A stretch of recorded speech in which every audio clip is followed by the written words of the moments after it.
Hello friends, మీరు ఎప్పుడైనా ఆలోచించారా? ధనవంతుల పిల్లలు ఎందుకు పెద్దవాళ్ళు అయ్యాక కూడా ధనవంతులుగానే ఉంటారో? వాళ్లకు డబ్బు ఎక్కువగా దొరకటం వలన, లేదా కనెక్షన్స్ ఆర్ నెట్వర్క్స్ ఎక్కువగా ఉండటం వలన? నిజం చెప్పాలంటే అసలు కారణం డబ్బు కాదు. చిన్నప్పటి నుంచి నేర్చుకునే మనీ ఎడ్యుకేషన్. ఈ ఎడ్యుకేషన్ అనేది స్కూల్లో దొరకదు, బుక్స్లో ఉండదు. డైనింగ్ టేబుల్ దగ్గర ఇంట్లో క్యాజువల్ కన్వర్జేషన్లో ఉంటుంది. పేరెంట్స్తో మాట్లాడేటప్పుడు, ఫ్రెండ్స్తో మాట్లాడేటప్పుడు ఈ నాలెడ్జ్ వాళ్ళకు దొరుకుతున్నది. ఈరోజు నేను మీతో ధనవంతులు తమ పిల్లలకు నేర్పే 10 ముఖ్యమైన మనీ లెసన్స్ షేర్ చేయబోతున్నాను. మీకు పిల్లలు ఉన్నా లేకపోయినా ఇవి మీ జీవితాన్ని పూర్తిగా మార్చగల లెసన్స్.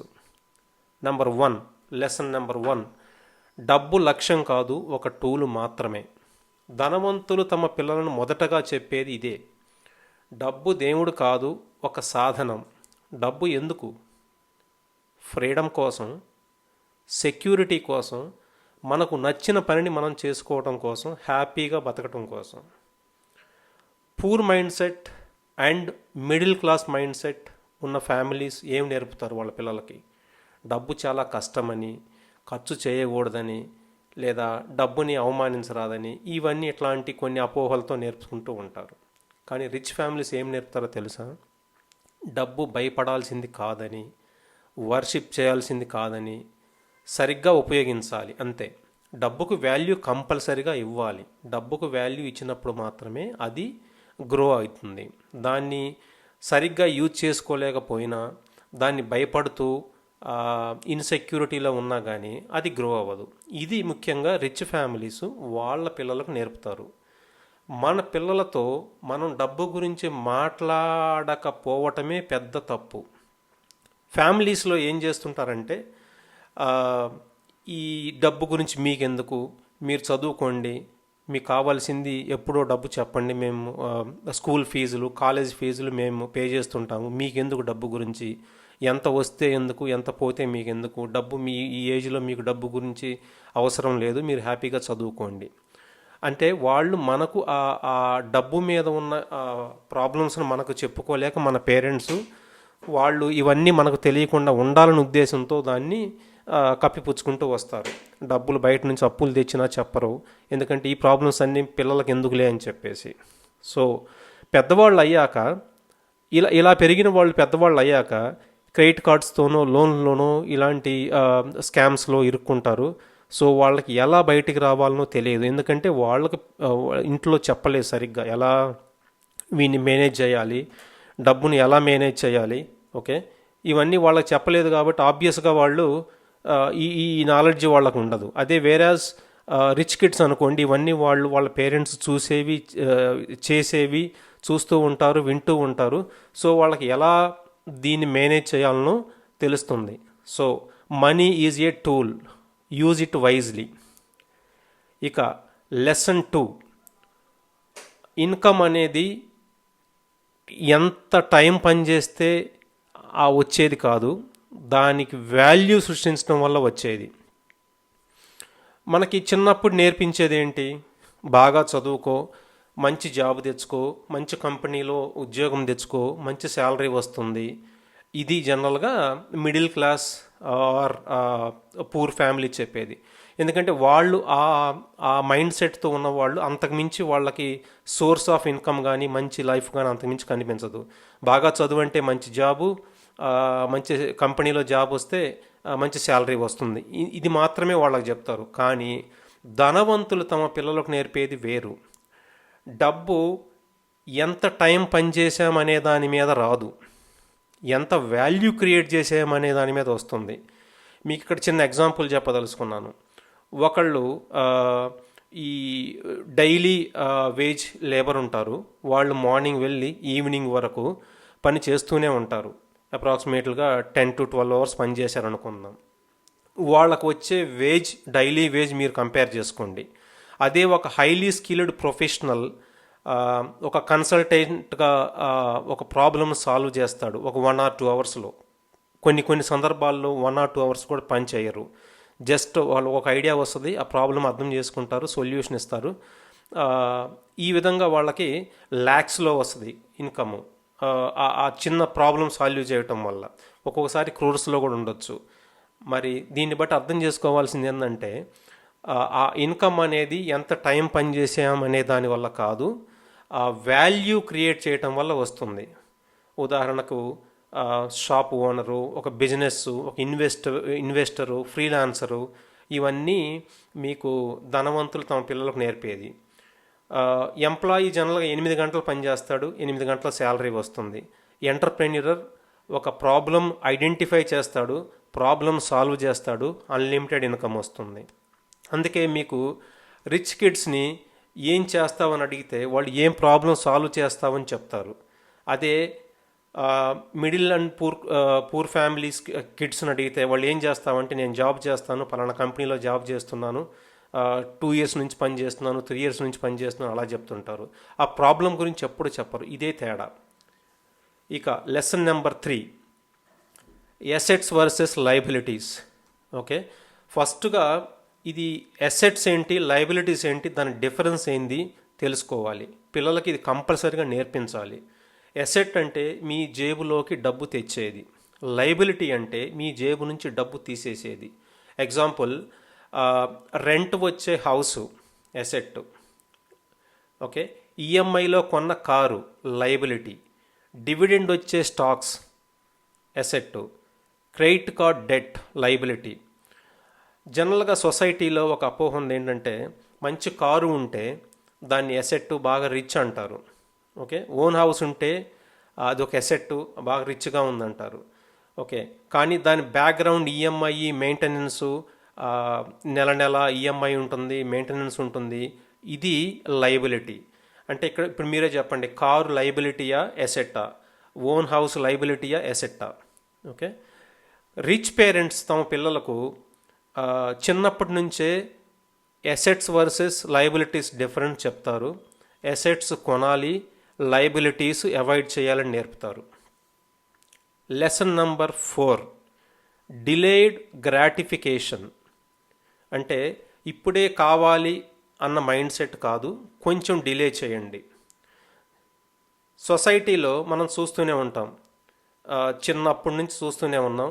కొంతమంది ఇది కావాలి అని అంటే వెంటనే జరిగిపోవాలి, ఇది కొనాలి అంటే వెంటనే కొనాలి, లేదంటే వాళ్ళ మైండ్ సరిగ్గా ఉండదు.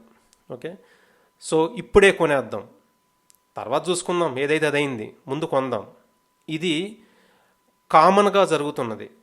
సో రిచ్ కిడ్స్కి వాళ్ళ పేరెంట్స్ ఏం నేర్పుతారంటే, రిచ్ పేరెంట్స్ వాళ్ళ కిడ్స్కి ఏం చెప్తారంటే, ఫస్ట్ వెయిట్ చేయటం నేర్చుకో. ఒకవేళ ఫోన్ కొనాలి అని అనుకుంటే నీకు ఇచ్చిన పాకెట్ మనీలో నుంచో, నీకు వచ్చే ఇన్కంలో నుంచి, నీకు వచ్చే ఏవైతే పని చేస్తుంటే, ఒకవేళ జాబ్ చేస్తుంటే జాబ్ నుంచో, అవి ఆ వచ్చిన ఇన్కమ్ తోటి నీకు కావాల్సినవి కొనుక్కో. అందుకే ఫస్ట్ సేవ్ చేయమంటారు, ఎర్న్ చేయమంటారు, తర్వాత కొందామా లేదా ఆలోచించమంటారు. ఇక్కడ ఫ్యాక్ట్ ఏంటంటే ఒక అద్భుతం ఉంటుంది ఇక్కడ ఈ ఈ ఈ లాజిక్లో. చాలాసార్లు సేవ్ చేసే లోపే వాళ్లకు ఏదైతే ఫస్ట్లో కొనాలన్న వస్తువు అవసరం లేకుండా పోవచ్చు. ఓకే, సో కొనాల్సిన అవసరం కూడా ఉండదు. అప్పుడేమవుతుంది, ఆ మనీ అక్యూములేట్ అయ్యి ఉంటుంది, సో వాళ్ళకి అవసరం లేదు. సో ఆ మనీని వాళ్ళు ఏం చేస్తారంటే ఇన్వెస్ట్మెంట్ చేస్తారు. ఆ ఇన్వెస్ట్మెంట్ చేయటం వల్ల ఆ మనీ స్టార్ట్ చేస్తుంది, వర్క్ చేయటం స్టార్ట్ చేస్తుంది. సో ఆ మనీ నుంచి మనీ కాంపౌండ్ అవుతూ ఉంటుంది. సో ఈ విధంగా లేట్ చేయటం వల్ల మీరు ఇది ఒక అడ్వాంటేజ్ ఉన్నది. నిజంగా అవసరమైతే లేట్ చేయండి, 1 month లేట్ చేయండి, చూడండి, అప్పటికి కూడా మీకు నిజంగా ఇది అవసరం అనుకుంటే అప్పుడు కంపల్సరిగా కొనాల్సిందే. ఓకే, ఈఎంఐ కల్చర్ కొనాలి, బట్ ఈఎంఐతో కాదు, క్యాష్ పెట్టి కొనండి. EMI culture equal to poverty mind set, saving culture equal to wealth mind set. ఇప్పుడు మీరు ఆలోచించుకోండి, మీరు ఈఎంఐ కల్చర్కి వెళ్తారా, సేవింగ్ కల్చర్కి వెళ్తారా అనేది. Lesson number 5, compound interest. This is very magical lesson. Okay. Compound interest అంటే డబ్బు సంపాదించటం. 15 సంవత్సరాలకి కుర్రవాళ్ళు ఇన్వెస్ట్ చేయటం స్టార్ట్ చేస్తే, అదే 25 ఇయర్స్ వాళ్ళు ఇన్వెస్ట్మెంట్ స్టార్ట్ చేస్తే డిఫరెన్స్ 10 ఇయర్స్ అని చూసారా? ఈ డిఫరెన్స్ 10 ఇయర్స్లో లక్షల కోట్ల డిఫరెన్స్ వస్తుంది మీకు. ఇది రిచ్ పేరెంట్స్ వాళ్ళ కిడ్స్కి నేర్పుతారు. 15 ఇయర్స్కి స్టార్ట్ చేసిన వాళ్ళ ఇన్కము 25 ఇయర్స్ స్టార్ట్ చేసిన వాళ్ళ ఇన్కమ్ కంటే ఎన్నో రెట్లు ఎక్కువ అయ్యే ఛాన్స్ ఉన్నది. అందుకని ఎర్లీగా స్టార్ట్ చేయండి. మార్కెట్లో ఎక్కువ టైం స్పెండ్ చేయడానికి ట్రై చేయండి. దీనివల్ల మీకు కాంపౌండింగ్ చాలా విపరీతంగా పెరిగిపోతుంటుంది. వారెన్ బఫెట్ అంటుంటాడు కదా, ఆయన 3/4 ఆఫ్ ఇన్కమ్ 54 ఇయర్స్ తర్వాత స్టార్ట్ అయిందంట. ఓకే. సో అంటే ఏంది, 54 ఇయర్స్ వరకు ఆయన ఇన్కమ్ స్లోగా వస్తూనే ఉన్నది. సో ఒక్కసారి ఆ 54 ఇయర్స్ తర్వాత ఆయన ఇన్కమ్ మల్టీఫోల్డ్స్గా గ్రో అవ్వటం స్టార్ట్ అయింది. ఎందుకంటే ఆయన చాలా టైం ఇచ్చాడు ఇన్కమ్ గ్రో అవ్వటానికి. ఆ టైం వల్ల ఆటోమేటిక్గా మీ కార్పస్ గ్రో అవుతుంటుంది, కాంపౌండ్ ఇంట్రెస్ట్ పెరుగుతూ ఉంటుంది. కాబట్టి మీ కాంపౌండింగ్ అవుతూ వస్తూ ఉంటుంది. ఇది రిచ్ పేరెంట్స్ వాళ్ళ కిడ్స్కి నేర్పుతారు. అందుకే నుంచే రిచ్ పేరెంట్స్ వాళ్ళ కిడ్స్కి బ్యాంక్ అకౌంట్స్ ఎర్లీగా ఓపెన్ చేస్తారు, మ్యూచువల్ ఫండ్స్ స్టాక్స్ని చూపిస్తారు, ఎలా చేయాలనో వాటిలో ఎలా ఇన్వెస్ట్ చేయాలనో చూపిస్తారు. ఒకసారి ఇన్వెస్ట్ చేసినాక గ్రోత్ని చూపిస్తారు. అంటే ఇక్కడ హ్యాండ్స్ ఆన్ అనమాట. హ్యాండ్స్ ఆన్ వాళ్ళకి తెలుస్తుంటుంది. కాబట్టి ఒక్కసారి గ్రోత్ను వాళ్ళు చూశారు అంటే ఇంకా ఆటోమేటిక్గా వాళ్ళు స్టార్ట్ చేస్తూ ఉంటారు, వాళ్ళ ఇన్వెస్ట్మెంట్ని చేసుకుంటూ వెళ్ళిపోతూ ఉంటారు. So time plus patience equal to wealth. ఇక లెసన్ నెంబర్ 6, షో ఆఫ్ కనిపించటమే వెల్త్ కాదు, అసలైన వెల్త్ ఫైనాన్షియల్ ఫ్రీడమ్. అంటే బిగ్ కార్ కొంటారు, బిగ్ హౌస్ కొంటారు, బిగ్ స్టేటస్ వస్తుంది. వీటి వల్ల ఇది నిజమైన వెల్తా కాదా అని రిచ్ మైండ్ సెట్ ఉన్నవాళ్ళు అపియర్ రిచ్ కంటే కూడా ఫైనాన్షియల్ ఫ్రీగా ఉండటానికి ఇష్టపడతారు. కారణం ఏంటంటే కనిపించేదానికంటే ఫైనాన్షియల్గా ఫ్రీగా ఉండటం అనేది అసలైన వెల్త్. ఫైనాన్షియల్ ఫ్రీడమ్ అంటే జాబ్ పోయినా కానీ స్ట్రెస్ లేకుండా, బిల్స్ ప్రాబ్లం లేకుండా, మంత్ ఆన్ మంత్స్ ఎలా బిల్స్ పే చేయాలన్నా లేకుంటే ఎలా బతకాలన్నా అనే ఆలోచన లేకుండా హ్యాపీగా పీస్ఫుల్గా జీవించటమే అసలైన వెల్త్. ఈ ఫైనాన్షియల్ ఫ్రీడమ్ ఉన్నవాళ్ళు కంపల్సరీగా వాళ్ళకు ఒక ఛాయిస్ ఉంటుంది, జాబ్ చేయాలన్నా వద్దా. అంతేగాని వాళ్ళు లేదు చెయ్యాల్సిందే, 100% జాబ్ లేకపోతే మనం బతకలేము అనే దాని నుంచి బయటకు వచ్చేస్తారు ఫైనాన్షియల్ ఫ్రీడమ్ వచ్చిన వాళ్ళు. అందుగురించే ఫైనాన్షియల్ ఫ్రీడమ్ రావటం గురించి, ఫైనాన్షియల్ ఫ్రీడమ్ వచ్చిన వాళ్ళకి లేని వాళ్ళకి డిఫరెన్స్ ఏందో రిచ్ పేరెంట్స్ వాళ్ళ కిడ్స్కి చెప్తారు. సో వాళ్ళకి చిన్నప్పటికే ఇది వాళ్ళకి తెలుస్తుంటుంది. కాబట్టి వాళ్ళు ఫైనాన్షియల్ ఫ్రీడమ్ కోసం ట్రై చేస్తారు. దానివల్ల వాళ్ళు ఈజీగా ఎర్లీగా ఫైనాన్షియల్ ఫ్రీడమ్ సాధిస్తారు. సో ఇక lesson number 7, multiple income sources. Okay.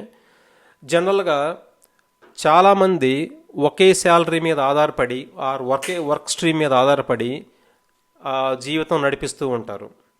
So దీనివల్ల ఏం జరుగుతుంది, ఇన్ కేస్ ఏదన్నా అన్ఫోర్సిన్ సిచ్యువేషన్స్ ఏదన్నా జరిగి ఆ ఇన్కమ్ బ్రేక్ అయిందనుకోండి, సో ప్రాబ్లం అవుతుంది. సో మీకు లైఫ్ నడిపించడం కష్టమైపోతుంది. మీ బిల్స్ ఇవన్నీ పే చేయటము, కమిట్మెంట్స్ ఉంటాయి, daily commitments, house hold expenses ఉంటాయి, ఇవన్నీ ప్రాబ్లం అయిపోతాయి. దీని గురించి మళ్ళీ వేరే అప్పు చేయటము, మళ్ళీ ఆ అప్పుని తీర్చడము, ఆ అప్పులకి మళ్ళీ ఇంట్రెస్ట్ పెరగటము, ఇవన్నీ ప్రాబ్లం లేకుండా జనరల్గా రిచ్ పేరెంట్స్ ఏం చెప్తారంటే వాళ్ళ పేరెంట్స్కి, జాబ్ ఖచ్చితంగా చేస్తూ ఉండండి, పర్లేదు, జాబ్ చేయటం వద్దా అనేది that is different topic. Job income, investment income, rental income, side hassle ఏదైనా బిజినెస్ ఉంటే అవి, లేకుంటే ఏదైనా మీరు కన్సల్టింగ్, మీ ఇష్టం వచ్చిన ఏదైనా సెకండ్ సోర్స్ ఆఫ్ ఇన్కమ్ మాత్రం కంపల్సరీగా ఉండాలి. వన్ ఇన్కమ్ స్టాప్ అయిందంటే అదర్ ఇన్కమ్ కంటిన్యూ అవుతుంది. దీనివల్ల ఏంటంటే మీకు కాన్ఫిడెన్స్ ఎక్కువ ఉంటుంది, మీరు లైఫ్లో స్ట్రగుల్ అవ్వాల్సిన పని ఉండదు, మీ ఇష్టం వచ్చిన పని చేసుకుంటారు.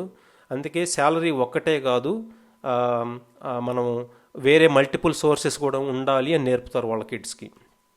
ఇంకా లెసన్ నెంబర్ 8, మీరు పని చేయటం కాదు, మీ డబ్బు పని చేయాలి.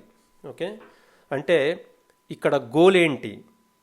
కొంతమంది చెప్తారు మీరు poor kids, middle class families వాళ్ళకి లేదు, నువ్వు రిటైర్ అయ్యేంత వరకు పని చేయాలి, 65 years 60 years వరకు పని చేస్తూ ఉండాలి, తర్వాత శాలరీ కంటిన్యూస్గా వస్తూ ఉండాలి, అప్పుడే మనం బతకగలం. ఇలాంటివి ఏంటంటే వాళ్ళకి ఆ మైండ్ సెట్ జాబ్ వల్లే వచ్చే ఇన్కమే వాళ్ళ ఇన్కమ్ అనుకొని వాళ్ళకి దాంతోనే అడ్జస్ట్ అవ్వటం, బతకడం నేర్పుతారు. ఓకే, సో ఒకవేళ ఆ జాబ్ ఆగిపోతే పరిస్థితి ఏంది? రైట్. సో ఆ జాబ్ ఆగిపోతే ఆ వచ్చే ప్రాబ్లమ్స్ గురించి ఈ రిచ్ పేరెంట్స్ వాళ్ళ కిడ్స్కి చెప్తూ ఉంటారు.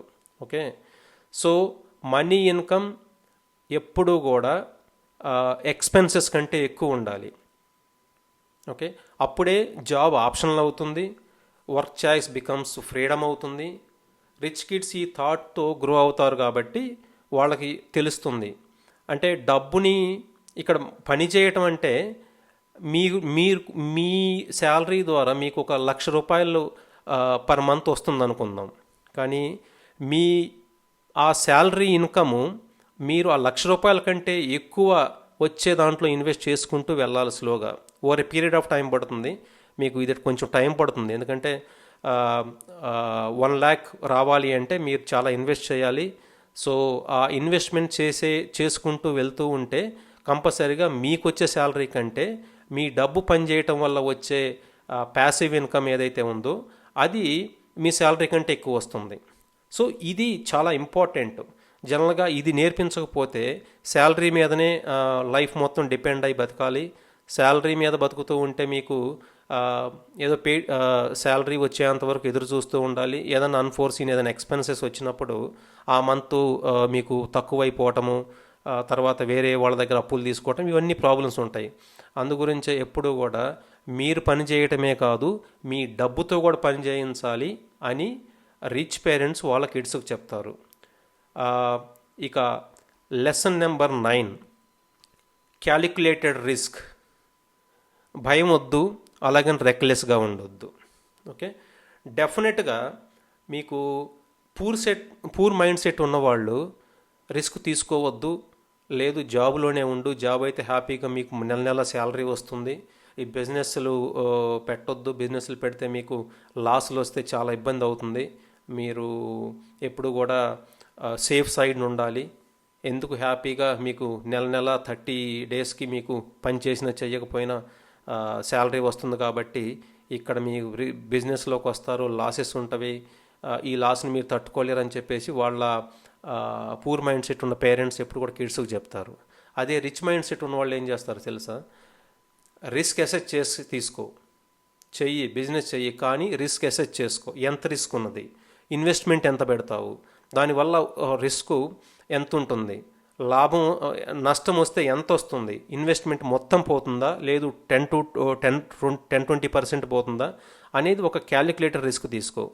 ఆ క్యాలిక్యులేటర్ రిస్క్ తీసుకొని మీకు దానికి తగ్గ ప్లాన్ బి రెడీ చేసుకొని పెట్టుకో. ఎందుకంటే బిజినెస్ అంటే జనరల్గా ఒక టెండెన్సీ ఉంది ఏంటంటే బిజినెస్ అంటే ప్రాఫిట్స్ అనుకుంటారు, కానీ బిజినెస్ అంటే ప్రాఫిట్స్ మాత్రమే కాదు, బిజినెస్ అంటే లాసెస్ కూడా ఉంటాయి. రైట్. సో దీనికి రిచ్ పేరెంట్స్ వాళ్ళ కిడ్స్ని రెడీ చేస్తారు.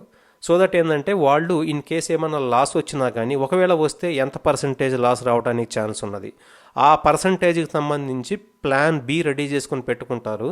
సో దట్ ఏంటంటే వాళ్ళ బిజినెస్ రన్ అవుతూ ఉంటుంది. ఎందుకంటే ప్లాన్ బి రెడీగా ఉంది కాబట్టి లాస్ వచ్చినా కానీ వాళ్ళు అది రీగెయిన్ అయ్యి మళ్ళీ స్టేబుల్ అయ్యి ప్రాఫిట్స్లో వచ్చేంత వరకు వాళ్ళు సస్టైన్ అవ్వగలుగుతారు. అది క్రక్స్ ఆఫ్ ది ఇష్యూ బేసికల్గా. కొంతమంది ఏం చేస్తారు, లాస్ రాంగ్లోనే బిజినెస్ షట్ డౌన్ చేయటం. ఆ బిజినెస్ షట్ డౌన్ చేయటం వల్ల లాస్ ఒక్కటే కాదు, దాని ఇనిషియల్ ఇన్వెస్ట్మెంట్ ఏదైతే ఉందో అది మొత్తం కూడా లాస్ అయ్యే పరిస్థితి కనిపిస్తుంది. బిజినెస్ లాస్ మీద కాకుండా ఈవెన్ ప్రిన్సిపల్ ఒరిజినల్ ఇన్వెస్ట్మెంట్లో కూడా లాస్ వస్తుంది. సో వీటన్నిటిని అసెస్ చేసుకొని బిజినెస్ స్టార్ట్ చేయమంటారు.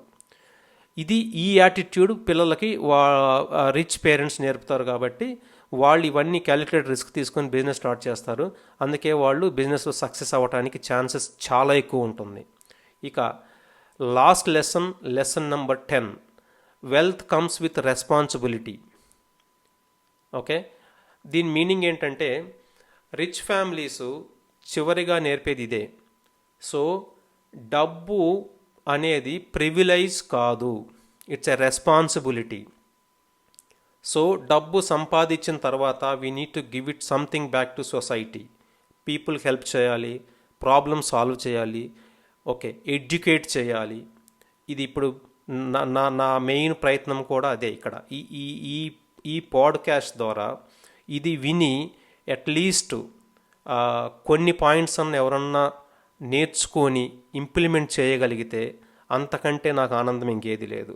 ఒకటి, giving teachers abundance mindset. Okay, so keep children grounded. ఇవన్నీ చెప్పటం వల్ల ఏంటంటే పిల్లలకి చిన్న ఏజ్లోనే వాళ్ళు అన్నీ నేర్చుకుంటారు. దానివల్ల వాళ్ళు జీవితంలో త్వరగా సెట్ అయ్యి ఇన్వెస్ట్మెంట్లు స్టార్ట్ చేసి కాంపౌండింగ్ ఇంట్రెస్ట్ వల్ల వాళ్ళు మల్టీఫోల్డ్ వెల్త్ క్రియేట్ చేసుకొని దానివల్ల వాళ్ళ ఫైనాన్షియల్ ఫ్రీడమ్ ఎర్లీగా వచ్చేసి చాయిస్ ఎక్కువ ఉంటుంది, లైఫ్ సాటిస్ఫాక్షన్ ఉంటుంది. జాబ్ చేస్తే చేస్తారు, లేదంటే రిటైర్ అవుతారు. రిటైర్ అయినా కూడా పీస్ఫుల్గా ఉంటారు.